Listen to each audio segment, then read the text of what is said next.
6 p.m. Pakistan Standard Time. Assalamu alaikum. This is Radio Pakistan. The news read by Ayesha Nayab. First, the headlines. Prime Minister says Pakistan will not allow anything to undermine its strategic partnership with China, and it will continue supporting the One China policy. Delegation of Chinese companies during meetings with Anwarul Haq Kakar in Beijing today expressed interest to invest in diverse economic sectors of Pakistan. President has called for an immediate ceasefire and opening of a humanitarian corridor to send aid to people of besieged Gaza. Pakistan has dispatched the first consignment carrying relief assistance for oppressed people of Palestine. A U.S. Department of State official has resigned over Washington's decision to boost military aid to Israel. And India are chasing a victory target of 257 against Bangladesh in ICC Cricket World Cup match at Pune, while Pakistan will take on Australia at Bangalore tomorrow. And now the news in detail.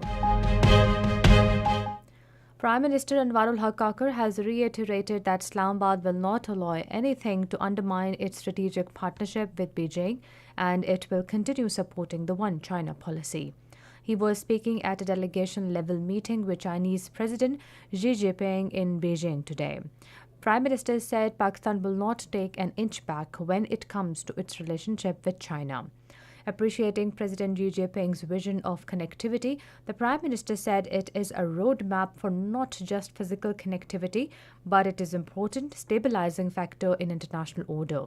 He said Belt and Road Initiative and Chinese leadership's vision of connectivity is an answer to all the political, economic and social challenges the world is facing today. Acknowledging China's path of modernization, Anwarul Haq Kakar said it is stimulant for all nations to transform the lives of their people. Speaking on the occasion, President Xi Jinping said China stands ready to work with Pakistan to carry forward its traditional friendship, deepen mutually beneficial cooperation, engage in high-quality cooperation under CPEC. He also expressed his country's commitment to accelerate the building of an even closer China-Pakistan community with the shared future for the new era and make new contributions for peace, stability and prosperity of the region and the world.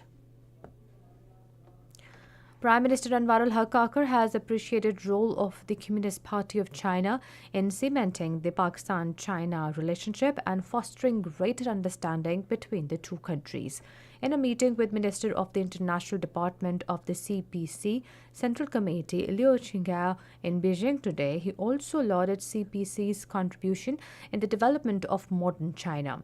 The Prime Minister said the goodwill between the peoples of Pakistan and China is at the heart of the Pakistan-China all-weather strategic cooperative partnership.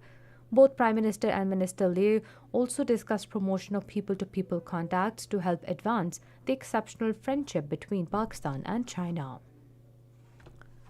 Prime Minister Anwarul Haq Kakar has encouraged China's corporate executive to explore vast investment potential of Pakistan, and especially in IT, agriculture, renewable energy, textile, digital economy and mining and mineral sectors.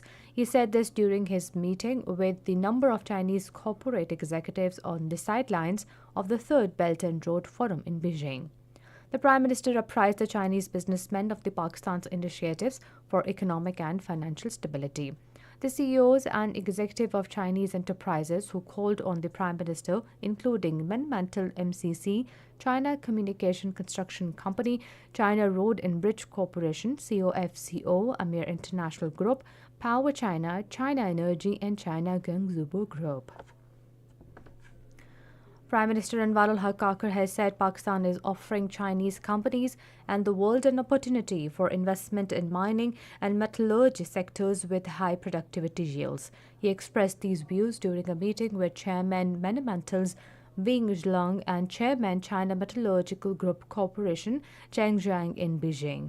The heads of the Chinese companies expressed a keen interest to invest in Pakistan. This is Radio Pakistan. President Dr. Arif Alvi today visited the Embassy of Palestine in Islamabad and expressed solidarity with the Palestinian people who are being subjected to continued, indiscriminate bombardment by Israel. He urged the international community to condemn Israel's brutalities and its disproportionate reaction, which martyred thousands of innocent people in Gaza and occupied West Bank. The president called for an immediate ceasefire and the opening up of a humanitarian corridor to send aid to the people who have no food, electricity, and water. Pakistan welcomes the joint communique adopted by the Organization of Islamic Cooperation at its extraordinary open-ended meeting on Palestine in Jeddah. At her weekly media briefing in Islamabad today, Foreign Office spokesperson Mumtaz Zahra Baloch said the meeting reflects the consensus of the OIC countries and it has called for immediate cessation of the hostilities, lifting siege and opening humanitarian corridors for the people of Gaza. Replying to another question, she said, "We are naturally disappointed with the results of the debate at the United Nations Security Council. We believe that the UN Security Council should play its designated role in bringing an immediate end to the ongoing situation and bombardment in Gaza." Pakistan has dispatched a first consignment carrying relief assistance for oppressed and besieged Palestinians of Gaza Strip. The relief assistance carrying 1,000 winter tents, 4,000 blankets, and 3 tons of medicines will reach Palestine via Egypt. The assistance sent by the Pakistan Army and National Disaster Management Authority will provide an immediate relief to the affected people of Gaza. The United States has vetoed a UN Security Council resolution to allow humanitarian aid access to the besieged Gaza Strip. The vote on the Brazilian drafted text was twice delayed in the last couple of days. 12 members voted in favor, while Russia and Britain abstained. Russia has asked for the 193-member UN General Assembly to be convened for an emergency special session on the conflict.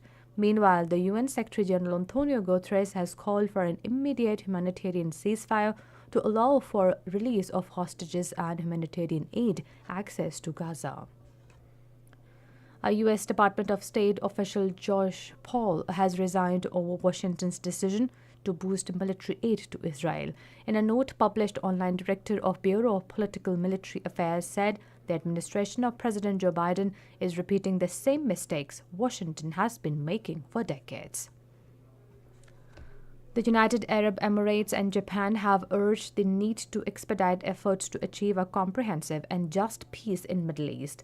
The UAE President Sheikh Mohammed bin Zayed and Japanese Prime Minister Fumio Kishida discussed war during a call. They discussed ways to prioritize protecting civilians and establish an aid and relief corridor. Chairman Joint Chiefs of Staff Committee General Sahir Shamshad Mirza today witnessed the ongoing aerial exercise Indus Shield 2023 of the Pakistan Air Force. Air Chief Marshal Zahir Ahmed Babar Sidhu received the Chairman Joint Chiefs of Staff Committee. Exercise Indus Shield 2023 is witnessing participation from 14 esteemed air forces including Pakistan, Turkey, Saudi Arabia, Qatar, UAE, Egypt, Oman, Bahrain, Azerbaijan, Indonesia, Morocco, Azerbaijan, China, and Hungary. The repatriation of foreign nationals residing illegally in Pakistan is continuing on a daily basis. 3,076 Afghan nationals returned to their country through Torkham border crossing during the last 24 hours. A total of 48,508 Afghan nationals have so far been repatriated. In the ICC Cricket World Cup match at Pune against Bangladesh, chasing a victory target of 257 runs, India were 14 for no loss in 1.4 overs a short while ago. Batting first, Bangladesh scored 256 for the loss of 8 wickets in 50 stipulated overs.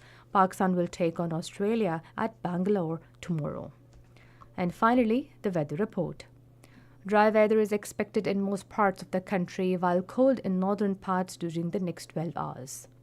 And that is the end of the news. For more news and analysis, log on to our website, radio.gov.pk, and also watch live video streaming of our bulletins on the link facebook.com/Radio Pakistan News Official.